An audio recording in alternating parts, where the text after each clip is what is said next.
ಚಿಂದಿ ಉಡಾಯಿಸೋ ಖಾರ ಬಣ್ಣ ರುಚಿಯನ್ನು ನೀಡುತ್ತದೆ. ಮೆಣಸಿನ ಪುಡಿ ಚಿಂದಿ ಉಡಾಯಿಸೋ ಖಾರ ಬಣ್ಣ ರುಚಿ. ಕಾಲ್ತುಳಿತದಲ್ಲಿ 11 ಜನ ಸಾವು ಪ್ರಕರಣ ಎಫ್ಐಆರ್ ರದ್ದು ಕೋರಿ ಹೈಕೋರ್ಟ್ಗೆ ಅರ್ಜಿಯನ್ನ ಸಲ್ಲಿಕೆ ಮಾಡಲಾಗಿದೆ. ಕೆಎಸ್ಸಿಎ ಪದಾಧಿಕಾರಿಗಳಿಂದ ಹೈಕೋರ್ಟ್ಗೆ ಈ ಅರ್ಜಿಯನ್ನ ಸಲ್ಲಿಕೆ ಮಾಡಿರುವುದು. ವಕೀಲೆ ಪಿಗೆ ವಂದನಾರಿಂದ ಈ ಹೈಕೋರ್ಟ್ಗೆ ಅರ್ಜಿಯನ್ನ ಸಲ್ಲಿಕೆ ಮಾಡಲಾಗಿದೆ. ಎಫ್ಐಆರ್ ಅನ್ನ ರದ್ದು ಮಾಡಬೇಕು ಅಂತ ಕೋರಿ ಈ ಒಂದು ಅರ್ಜಿಯನ್ನ ಸಲ್ಲಿಕೆ ಮಾಡಿರುವಂಥದ್ದು. ಕೆಎಸ್ಸಿಎ ಕಡೆಯಿಂದ ಈ ಅರ್ಜಿಯನ್ನ ಸಲ್ಲಿಕೆ ಮಾಡಲಾಗಿದೆ. ನೋಡಿ, ಇಲ್ಲಿ 11 ಜನರ ಪ್ರಾಣ ಹೋಯ್ತಲ್ಲ, ಇದಕ್ಕೆ ಹೊಣೆ ಯಾರು ಹೊತ್ಕೊಳ್ತಾರೆ, ಜವಾಬ್ದಾರಿ ಯಾರ್ದು ಅನ್ನೋದೊಂದು ಪ್ರಶ್ನೆ. ಸರ್ಕಾರ ಒಂದ್ ಕಡೆಯಲ್ಲಿ ಪೊಲೀಸ್ ಇಲಾಖೆ ಮೇಲೆ, ಇನ್ನೊಂದು ಕಡೆಯಲ್ಲಿ ನಮಗೂ ಇದಕ್ಕೂ ಸಂಬಂಧ ಇಲ್ಲ ಅನ್ನೋ ಥರದಲ್ಲಿ ವರ್ತನೆಯನ್ನ ಮಾಡ್ತಾ ಇರುವಂತ ಕೆಎಸ್ಸಿಎ ಎಲ್ಲವೂ ಕೂಡ ಇದೆ. ಹೋಲ್ಸೇಲ್ ಆಗಿ ಎಲ್ರದ್ದು ಮಿಸ್ಟೇಕ್ ಇದ್ರೂ ಕೂಡ ಇದೀಗ ಯಾವಾಗ ಅವರವರ ಬುಡಕ್ಕೆ ಬರೋದಕ್ಕೆ ಶುರು ಆಯ್ತೋ ಒಬ್ರೊಬ್ಬರೇ ಈ ಕಾನೂನು ಹೋರಾಟದ ಮೊರೆ ಹೋಗ್ತಾ ಇದ್ದಾರೆ. ಈ ಸಾವು ಪ್ರಕರಣಕ್ಕೆ ಸಂಬಂಧಪಟ್ಟಂತೆ ನಾವು ಹೊಣೆಯಲ್ಲ, ನಾವು ಜವಾಬ್ದಾರಿ ಅಲ್ಲ, ಒಟ್ಟಲ್ಲಿ ಜವಾಬ್ದಾರಿ ತೆಗೆದುಕೊಳ್ಳೋದಕ್ಕೆ ಯಾರು ಮುಂದೆ ಬರ್ತಾ ಇಲ್ಲ.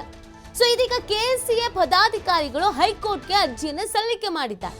ಈ ಎಫ್ಐಆರ್ ಏನಾಗಿದೆ, ಈ ಎಫ್ಐಆರ್ ಅನ್ನ ರದ್ದು ಮಾಡಬೇಕು ಅಂತ ಕೋರಿ ಅರ್ಜಿಯನ್ನು ಸಲ್ಲಿಕೆ ಮಾಡಿರೋದು.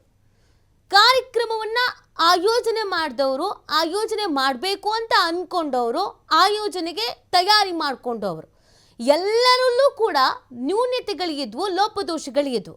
ಆದರೆ ಏನೂ ಗೊತ್ತಿಲ್ಲದೆ ಎಲ್ಲ ಆದಮೇಲೆ ಭದ್ರತೆ ಅಂತ ಕೊಡೋಕೆ ಹೋದವ್ರದ ತಲೆದಂಡ ಆಗ್ಬಿಟ್ಟಿದೆ. ಇದೀಗ ಎಫ್ಐಆರ್ ಅಂತ ಹೇಳ್ತಿದ್ದಾಗೇನೆ, ಅರೆಸ್ಟು ಅಂತ ಹೇಳ್ತಿದ್ದಾಗೇನೆ ತಲೆಮರೆಸ್ಕೊಳ್ಳೋದ್ರ ಜೊತೆಗೆ ಕಾನೂನು ಹೋರಾಟವನ್ನು ಏನು ಮಾಡ್ಬೋದು ಆ ಆಪ್ಷನ್ಸ್ ಅನ್ನು ಹುಡುಕಕ್ಕೆ ಶುರು ಮಾಡಿದ್ದಾರೆ. ವಕೀಲೆ ಪಿಗೆ ವಂದನಾ ಅವರಿಂದ ಇದೀಗ ಅರ್ಜಿಯನ್ನ ಹೈಕೋರ್ಟ್ಗೆ ಸಲ್ಲಿಕೆ ಮಾಡಿರೋದು.